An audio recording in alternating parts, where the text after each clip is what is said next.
Je vais vous résumer ce livre, l'hydrothérapie chez soi, la médecine des capillaires. Un petit tour sur la table des matières.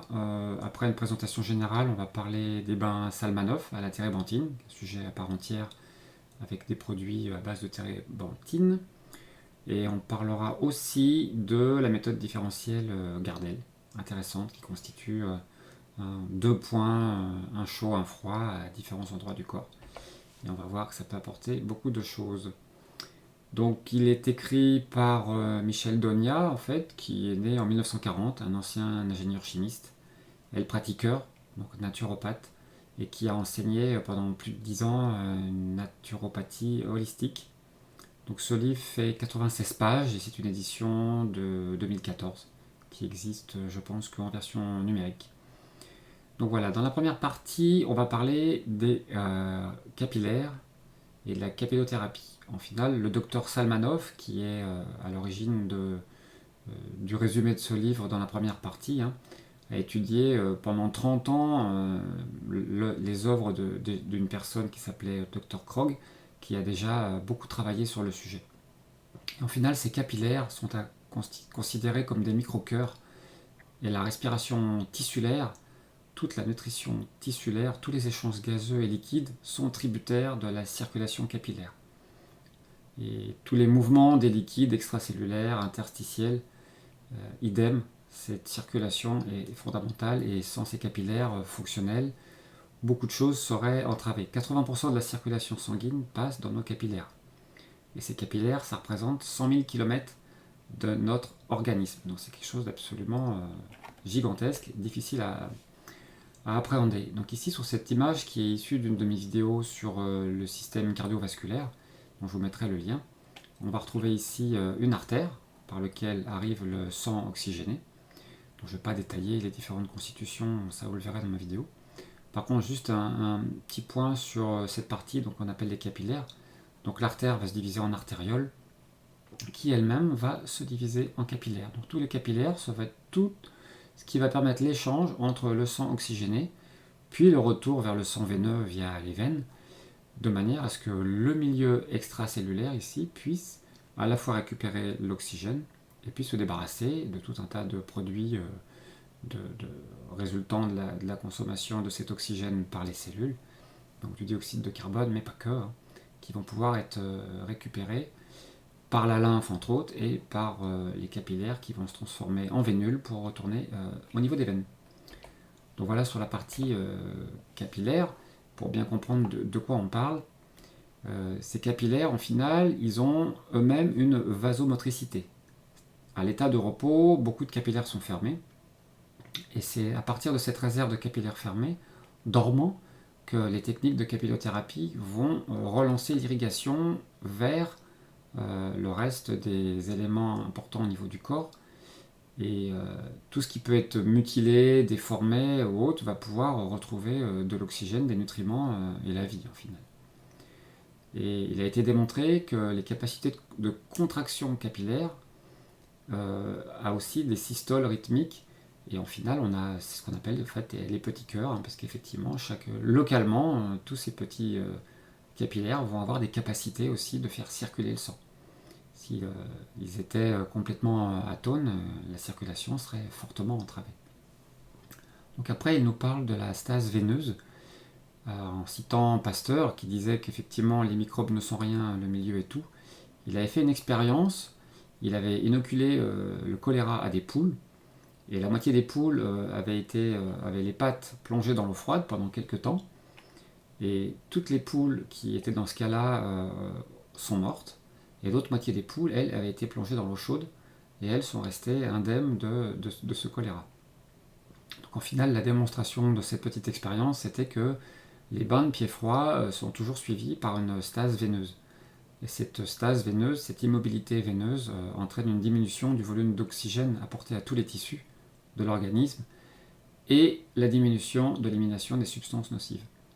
C'était une démonstration pour effectivement juste illustrer ce principe qui dit que on va guérir d'affections graves si on est dans du mouvement en final. C'est pas la conclusion, c'est pas si on se met au froid, on va tous mourir, ça illustre le mouvement en fait, hein. C'est-à-dire que le fait de bouger tout simplement, ou le fait d'être dans une situation de bain hyperthermique, quand on veut guérir de certaines choses, va aller dans le bon sens. Donc la chaleur, au final, apportée par ces bains ou par les enveloppements, libère l'organisme malade déjà de la stase veineuse, donc on force la circulation, et on va pouvoir détruire la flore microbienne, désagréger et éliminer les foyers qui sont en train de se nécroser, en train d'aller vers l'immobilisme. Et tout ce qui est phagocytes et autres propriétés, donc là il cite pas mal de choses autour des lysines, etc., que je ne vais pas détailler, ils vont pouvoir être accélérés et être plus présents dans le plasma sanguin et assurer un nettoyage complet du sang, de la lymphe et des liquides de l'organisme. Donc à partir de là, Salmanov lui a introduit, on va dire, des artifices pour accélérer les choses, hein, avec entre autres l'apport de la térébenthine. Alexandre Salmanov, lui, c'était en Russie et c'était en 1875, donc ça commence à dater. À l'âge de 30 ans, il était titulaire de 3 diplômes de médecine.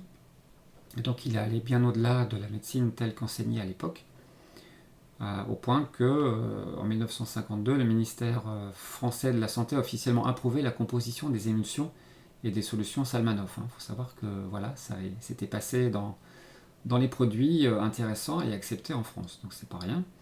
Ça a bien sûr après été un peu oublié, un peu mis de côté, mais c'est ce qui résume dans ce livre, en fait, c'est bien un outil très puissant, en l'expliquant entre autres avec le fait que l'organe peau est un émonctoire, hein. On dispose de 250 000 glandes sébacées qui, elles, fonctionnent comme des petits poumons et du coup éliminent les déchets plutôt colloïdaux, tout ce qui peut être glaire, ce qui en fait nous protège des rhumes et des infections. Et combiné à ça, on a environ 2 millions de glandes sudoripares qui, elles, fonctionnent plutôt comme des petits reins, éliminant les parties plutôt cristalloïdes qui protègent là, à ce moment-là des rhumatismes, de tout ce qui peut être arthrose, gouttes, etc. Il insiste aussi sur le couple diaphragme-foie, en disant bien qu'en améliorant le fonctionnement du diaphragme, on améliore systématiquement les fonctions du foie et du cœur. C'est le lien qu'il peut y avoir. Le diaphragme est essentiel à la fois pour la respiration, mais globalement aussi comme organe qui va masser tout ce qui se situe en dessous et au-dessus.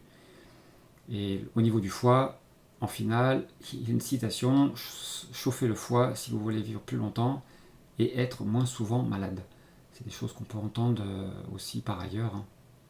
Le foie est forcément un organe qui va contribuer à énormément de processus et la chaleur va faciliter son fonctionnement. Après, il rentrera, hein, par exemple dans ce tableau qui montre de manière très précise, hein, sur une des solutions Salmanov qui est la solution jaune. Des choses sont assez codifiées en termes, donc il y a différents types de bains, il y en a 17 en tout, avec des quantités de produits à rajouter, des températures de bain, etc. Là, je ne vais pas rentrer dans le détail de tout ça, c'est un peu le but de ce livre, et l'idée là, c'est pas de faire une présentation précise, c'est le livre qui dit ça. Par contre, on va résumer ce que cela peut apporter, hein. C'est que l'hydrothérapie hyperthermique, par rapport aux maladies, en final, c'est un moyen simple et modeste pour, en fait, tel qu'il dit, ça améliore toujours et ça guérit souvent, et il liste plus de 30 pathologies qui peuvent être du coup largement soit améliorées toujours, soit très souvent guéries avec l'aide de ces bains hyperthermiques. Il nous rappelle aussi que le foie reçoit chaque heure 100 litres de sang et 40 litres de lymphe. Donc des quantités, hein, chaque heure, des quantités qui sont vraiment énormes. Et on peut imaginer effectivement en fonction de nos situations de vie, le travail demandé au foie. Et on verra plus loin que dans les méthodes différentielles, le foie est souvent la cible des zones chaudes pour pouvoir faciliter le travail qu'il va devoir à traiter. Et la peau, idem, c'est 2,6 mètres carrés, hein, c'est vraiment un émonctoire énorme. Et il dit que ça doit être considéré comme aussi comme le prolongement du cerveau, pas moins que ça. Après, on parle du professeur Walensky, qui lui, entre 1928 et 1937, a fait dans son service à l'hôpital Saint-Joseph de Berlin 13 000 bains hyperthermiques. Donc c'est dans un cadre officiel, hôpital, et c'était des quantités là aussi très importantes pour pouvoir conclure ce qui est conclu dans ce livre. On reparle aussi de la sueur et de la transpiration, hein. Quand on a un métabolisme troublé, en 1 heure de bain hyperthermique, on élimine plus de substances acides que les reins pendant 24 heures. Donc c'est aussi l'effet de ces bains hyperthermiques, de provoquer des sudations, qui vont du coup avoir, enfin en gros, on va ouvrir des portes émonctoires de manière très puissante et très concentrée. Après, on va décrire dans ce livre tous les modes d'emploi autour des bains, des compresses et des enveloppements.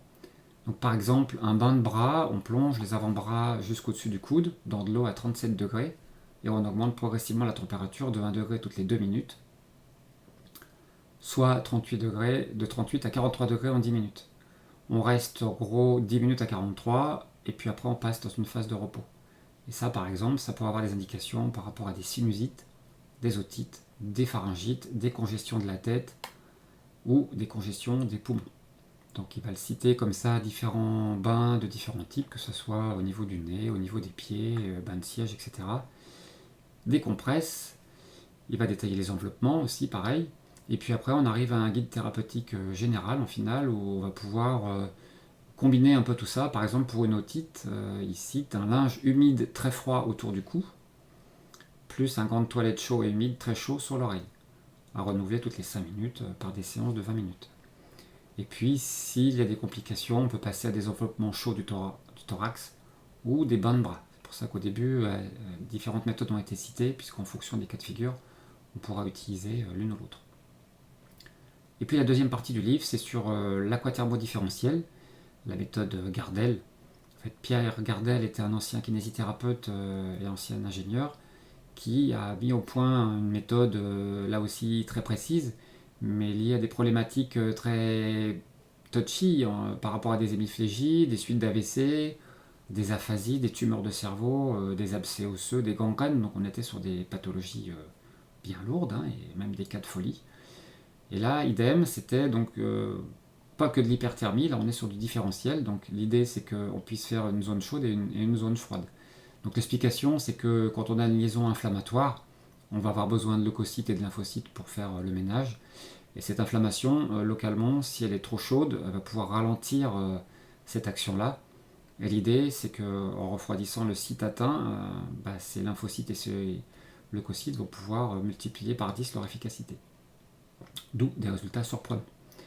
Et pour équilibrer, on équilibre ça par une source chaude compensatoire à distance. On est sur 10 degrés dans la zone froide et 40 degrés dans la zone chaude. Donc on crée une espèce de courant de convection qui font que les leucocytes et les lymphocytes nettoyeurs emmènent les déchets métaboliques sur un lieu de décharge adéquat. C'est pour ça qu'il y aura souvent le foie en cible de la source chaude. Et au passage, effectivement, on met toujours une serviette, parce que quand on essore la serviette, on va se rendre compte qu'il va y avoir un liquide à l'intérieur qui sera le résultat d'une exsudation de la peau. Et c'est pour ça qu'on ne met pas les bouillottes directement au point de contact et qu'on passe toujours par une serviette entre les deux. Donc la méthode simplifiée un peu issue de Michel Donia, c'est qu'effectivement c'est une vessie de glace grand modèle qu'on peut trouver en pharmacie qui va servir pour la zone froide. Et on contrôle qu'on reste bien à 10 degrés, donc avec un linge là aussi, entre les deux pour éviter un contact trop froid avec la peau. Et on cite par exemple le cas de la migraine, avec un mode opératoire assez simple, la vessie de glace sur la tête, avec un linge interposé toujours, la serviette chaude posée sur le foie avec la bouillotte par-dessus, et séance de 2 heures à renouveler si nécessaire. Donc à tester lors d'une prochaine migraine. Ça peut être intéressant et quelque part c'est assez facile et pas du tout onéreux. Une fois qu'on est équipé du matériel qui va bien, on peut le renouveler à souhait. Donc en conclusion sur cette partie Gardel, il dit que c'est un traitement quasi miraculeux pour ce qui est otite et que pour pas mal d'autres problématiques, il y a eu des guérisons aussi vraiment spectaculaires. Bon, voilà, c'est à tester, c'est à aborder au global là encore. C'est là où j'en arrive à mes conclusions personnelles. Comme tout sujet, je pense que ce sujet développé ici doit se faire dans un cadre aussi de bonne compréhension et de diagnostic préalable, avec votre médecin et qui va bien pour bien comprendre la problématique et pas partir tout seul sur une voie erronée. Bon, quand on parle d'une migraine, alors rien n'empêche de tester effectivement pour une migraine, puisqu'on a une solution à portée de main qui est simple, efficace et qui n'aura pas d'effets secondaires ou très peu, comparé même à du paracétamol dont on dit bien qu'aujourd'hui il est pénalisant pour le foie.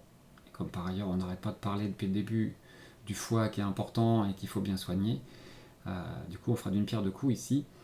On reparle bien de l'importance aussi du diaphragme thoracique et de la respiration. Tous ces mouvements sont faits pour éviter les stases en fait, et les limiter, et c'est ça qui est d'ordre 1 avant de parler de capillothérapie.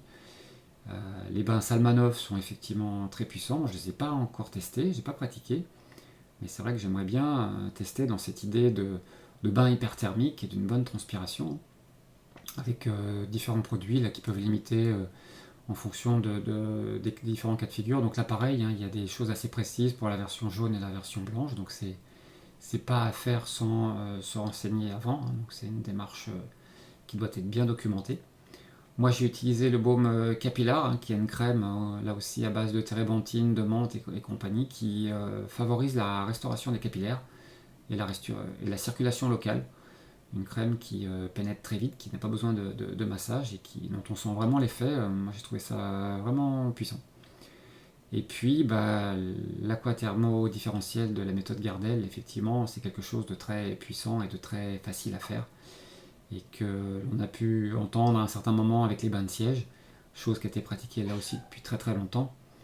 Et la bouillotte sur le foie, faciliter son travail, ça reste quelque chose de très simple, que tout le monde peut faire assez facilement.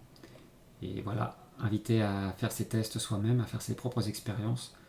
Et puis à tester pour dire ce que ça peut donner. Voilà pour le résumé de ce livre.